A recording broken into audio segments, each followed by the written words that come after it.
আসসালামু আলাইকুম। এই মুহূর্তে আপনার বাজেট যদি ৩০,০০০ টাকার নিচে হয়ে থাকে অর্থাৎ ২৭ থেকে ২৮,০০০ টাকা হয়ে থাকে এবং এই বাজেটের মধ্যে আপনি একটা brand new 5G allrounder device কিনতে যাচ্ছেন যেটার ক্যামেরা হবে খুবই ভালো, পাশাপাশি ডিজাইন হবে ফ্ল্যাগশিপ লেভেলের এবং পারফরম্যান্স হবে দুর্দান্ত, তাহলে আমি আপনাকে চোখ বুজে সাজেস্ট করব Motorola Edge60 Fusion নিতে।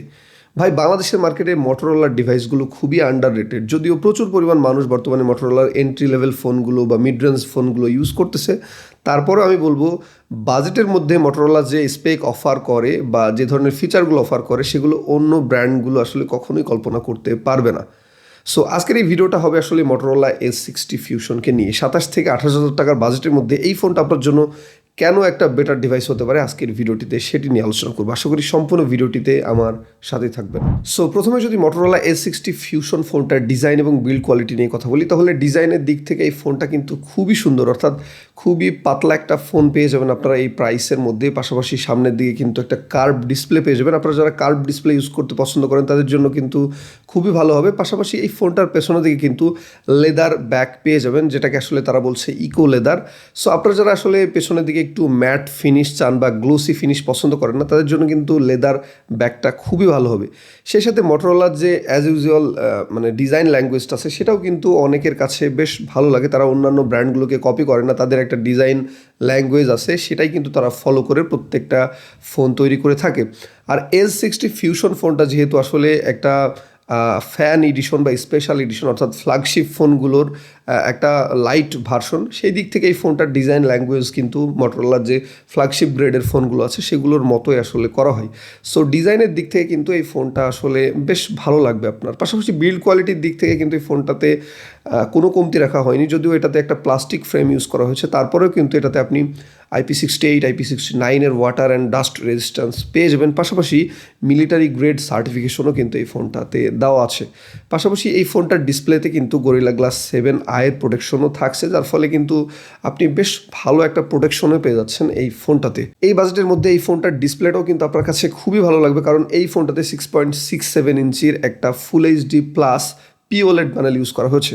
পিওলেড প্যানেল ইউজ করার কারণে একদিক থেকে যদি যেমনি আপনি খুবই ভালো একটা ডিসপ্লে পাবেন, ফ্ল্যাগশিপ গ্রেডের ডিসপ্লে পাবেন, পাশাপাশি এই ডিসপ্লেতে কিন্তু গ্রিন লাইনের তেমন ইস্যুই নেই।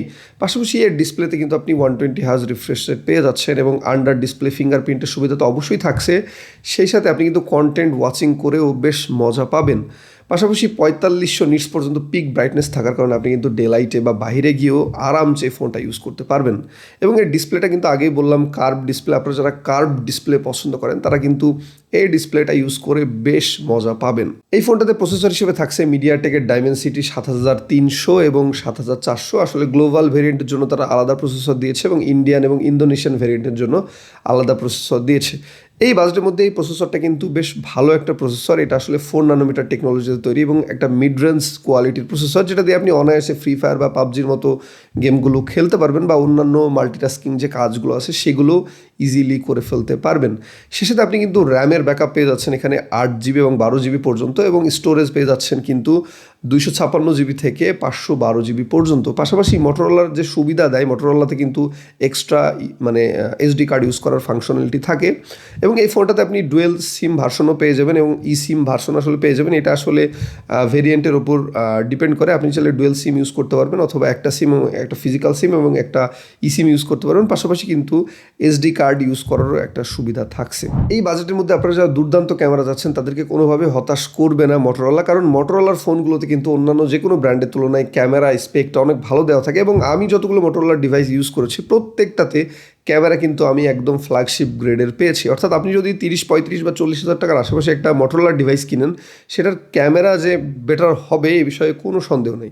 এই ফোনটাতে পেছনের দিকে 2টা ক্যামেরা ইউজ করা হয়েছে, একটা 50 মেগাপিক্সেলের মেন সেন্সর, পাশাপাশি একটা হচ্ছে 13 মেগাপিক্সেলের আলট্রা ওয়াইড সেন্সর। যদিও আরেকটা যদি টেলিফটো লেন্স দেওয়া হতো তাহলে বেটার হতো। টেলিফটো লেন্সটা আসলে মেইনলি আরেকটা ভেরিয়েন্টে ইউজ করা হয়েছে, যেহেতু এটা আসলে একটু লাইট ভেরিয়েন্ট সেহেতু এটাতে জাস্ট 2টা ক্যামেরা দেওয়া হয়েছে। পেছনের ক্যামেরা দিয়ে আপনি দিনের বেলায় নিঃসন্দেহে বেটার ছবি পাবেন। এটা আসলে এক কথায় অসাধারণ হবে অন্যান্য যে কোনো ব্র্যান্ডের তুলনায়।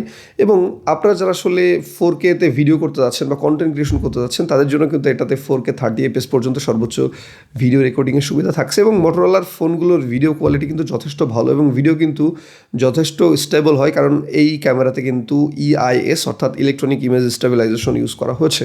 এবং এই ফোনটার সামনের দিকে কিন্তু 32 মেগাপিক্সেলের একটা সেলফি ক্যামেরা পেয়ে যাচ্ছেন, যেটা দিয়েও আপনি কিন্তু দুর্দান্ত সেলফি নিতে পারবেন, পাশাপাশি 4K 30 FPS-এ কিন্তু ভিডিও রেকর্ড করতে পারবেন। সো যারা আসলে কন্টেন্ট ক্রিয়েশনের জন্য, ভিডিওগ্রাফি, ফটোগ্রাফির জন্য একটা ফোন খুঁজতেছেন তাদের জন্য নিঃসন্দেহে মোটরোলার এই ফোনটা ভালো হবে, কারণ এটা থেকে আপনি দিনের বেলায় দুর্দান্ত লেভেলের ফটোগ্রাফি বা ভিডিওগ্রাফি করতে পারবেন এবং টুকটাক কন্টেন্ট ক্রিয়েশনের জন্য কিন্তু মানে বেশ ভালো মতো এই ফোনটাকে আপনি ইউজ করতে পারবেন।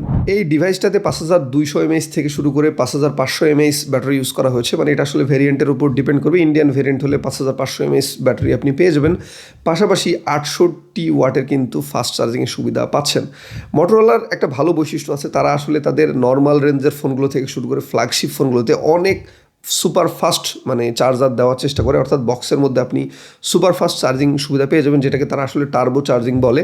এই ফোনটাতেও 68 ওয়াটের কিন্তু টার্বো চার্জিং সাপোর্ট পেয়ে যাচ্ছেন, অর্থাৎ 1 ঘন্টার আশেপাশে কিন্তু আপনি ইজিলি এই ফোনটাকে ফাস্ট চার্জিং করে নিতে পারবেন। সেই সাথে এই ফোনটায় কিন্তু ডলবি অ্যাটমোসের সাপোর্ট আছে, অর্থাৎ মোটরোলা আসলে ডলবির সাথে একটা কোলাবোরেশন করে। তাদের প্রত্যেকটা ডিভাইসে আসলে ম্যাক্সিমাম ডিভাইসেই আসলে ডলবি অ্যাটমোসের সাপোর্ট থাকে, যে কারণে কিন্তু আপনি দুর্দান্ত লেভেলের সাউন্ড কোয়ালিটি পাবেন। সো সাউন্ডের দিক থেকে বা এই দিকগুলো থেকেও কিন্তু এই ফোনটা অনেক ভালো একটা ফোন হবে। পাশাপাশি আপনি কিন্তু এই ফোনটায় 5G নেটওয়ার্ক সাপোর্ট পেয়ে যাচ্ছেন, অর্থাৎ 25, 26 বা 27-28 হাজার টাকার বাজেটের মধ্যে কিন্তু আপনি একটা 5G ফোনও পেয়ে যাচ্ছেন, যার ফলে আপনি কিন্তু মোটামুটি 2-3 বছর ইজিলি ইউজ করতে পারবেন। সেই সাথে এই ফোনটায় কিন্তু 3 বছরের মেজর অ্যান্ড্রয়েড আপডেট পেয়ে যাবেন, অর্থাৎ এই ফোনটা এই মুহূর্তে অ্যান্ড্রয়েড 15 রান করতেছে এবং আপনি কিন্তু 3 বছরের 3টা মেজর আপডেট পেয়ে যাবেন, যেটা আসলে মোটরোলার পক্ষ থেকে বলা হচ্ছে। পাশাপাশি যারা ক্লিন UI পছন্দ করেন, অর্থাৎ স্টক অ্যান্ড্রয়েডের মতো এক্সপিরিয়েন্স চান, তাদের জন্য কিন্তু মোটরোলার এই ওয়েসটাও খুবই সুন্দর, অর্থাৎ মোটরোলার ওয়েসটা খুবই ক্লিন। পাশাপাশি এই ওয়েসটাকে কিন্তু খুব কাস্টমাইজ করে নেওয়া যায়, অর্থাৎ আপনি মনের মতো করে কিন্তু বেশ কিছু কাস্টমাইজ ফাংশন ইউজ করতে পারবেন, যেটা আসলে মানে খুবই ভালো একটা ব্যাপার। সো ওভারঅল যদি বলি, এই ফোনটার লুকস একদিক থেকে খুবই ভালো, অর্থাৎ আপনি একটা ফ্ল্যাগশিপ লেভেলের ভাইব পাবেন, হাতে আসলে খুবই কমফোর্টেবল ইউজ করতে পারবেন, কারণ এই ফোনটা একটা কার্ভ ডিসপ্লের সাথে আছে। পাশাপাশি এই ফোনগুলো কিন্তু বেশ স্লিম হয়, যার ফলে কিন্তু আপনি এটা কমফোর্টেবলি ইউজ করতে পারবেন। সেই সাথে এই ফোনটার ডিসপ্লে কোয়ালিটি কিন্তু নিঃসন্দেহে ফ্ল্যাগশিপ গ্রেডের হবে।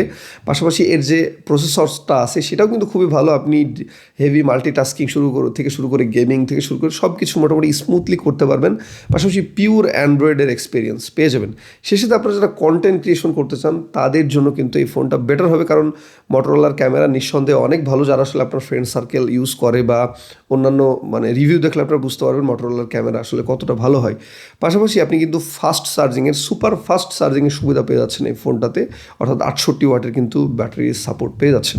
সো আপনারা যারা 30,000 টাকার নিচে, যদি আপনাদের একদম টাইট বাজেট হয় 27-28 হাজার টাকা, তাদের জন্য মোটরোলা S60 ফিউশন এই ফোনটা এক কথায় সোনায় সোহাগা একটা ডিভাইস হবে।